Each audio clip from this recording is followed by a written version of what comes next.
What's going on, YouTube? Welcome back to the channel. I know it's been a while. I haven't made any videos. It's now winter, as you can see. It's cold, but I haven't made any videos for a while. I've just been really busy, but I thought this one would be useful for some of you. I hit a pothole on this car, a really massive pothole, which seemed to have caused some damage, so I had to replace the tire and the rim on this side. But there's still one other issue, which was, well, I'll get to it right now, but let me show you the condition of what happened, or no, what happened to the tire. So as you can see right here, the hot pothole was really sharp on the edge. On the inside, it just completely destroyed the tire and bent the slip. So I decided, you know what, rather than trying to fix this one, these are 16-inch original rims, they're not anything fancy. I still see the mud from that pothole actually. I decided I'm going to replace it. So these rims are fairly cheap to get. They're, like I said, they're 16 inches, so, and it's my winter tires, so I'm not super concerned. I was able to find the exact same tire, and my tires are fairly new, so it's easy to find one that, you know, the threads are exactly the same, basically buying a brand new one.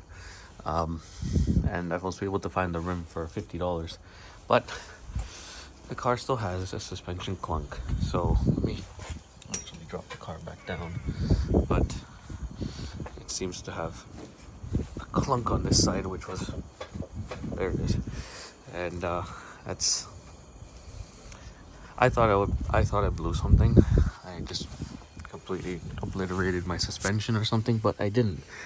So to replace the rear struts in these cars, it's like probably the easiest thing to do. You just drop the rear seat or go through the trunk, but you just got to remove this panel. There's a couple clips and there's a cover that sits on top of this like that, which covers this. But as soon as I took that off and looked inside, and see if I can get this in video, that's not supposed to be like that, but very easy fix. I'll show you exactly what you need to do. First thing, jack up the car. Okay, once your car is in the air, make sure you take your wheel off and keep it under the car so that for safety. Now, as you can see from the bottom, something's missing. I'll show you. Well, it's still here actually. It's just this. So let's take the top mount off, which is done from the inside right there. What you'll need to get this off is a 16 mil, and I believe it was an 8 to hold the center. 8. Yeah. So use an 8 mil socket to hold the center, and then use a 16 mil open-ended or box-ended wrench to loosen that nut. Okay, so once you've taken that off, simply grab it, take it off. So this is the top of the mount. Now you can go back under the car, and this might be a little bit tough to do with one hand, but try to compress the suspension.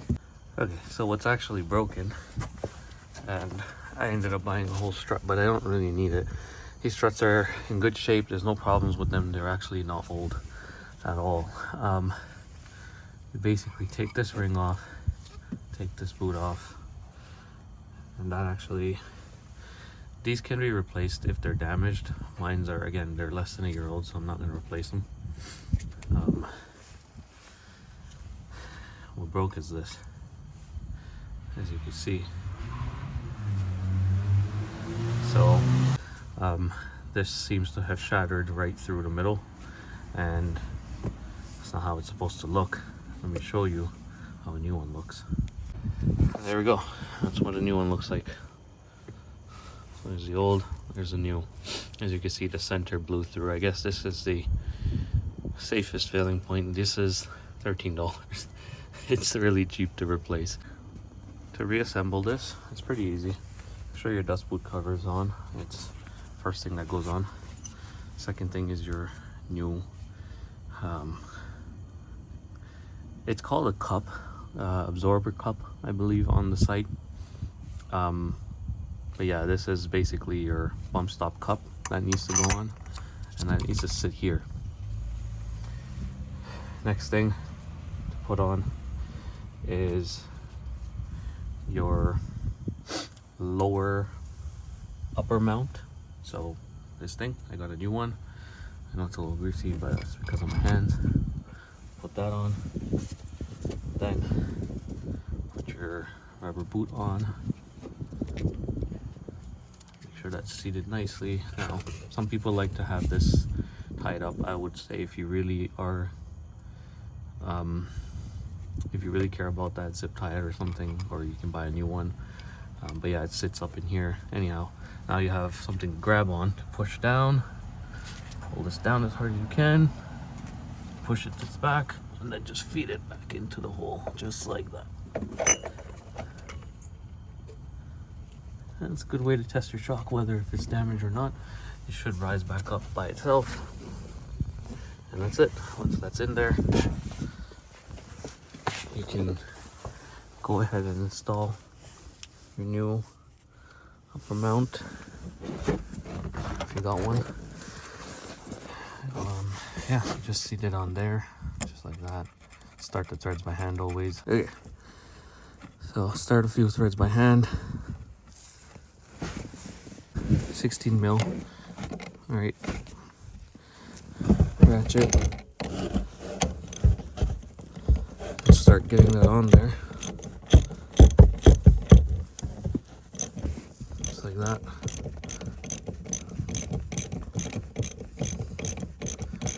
And eventually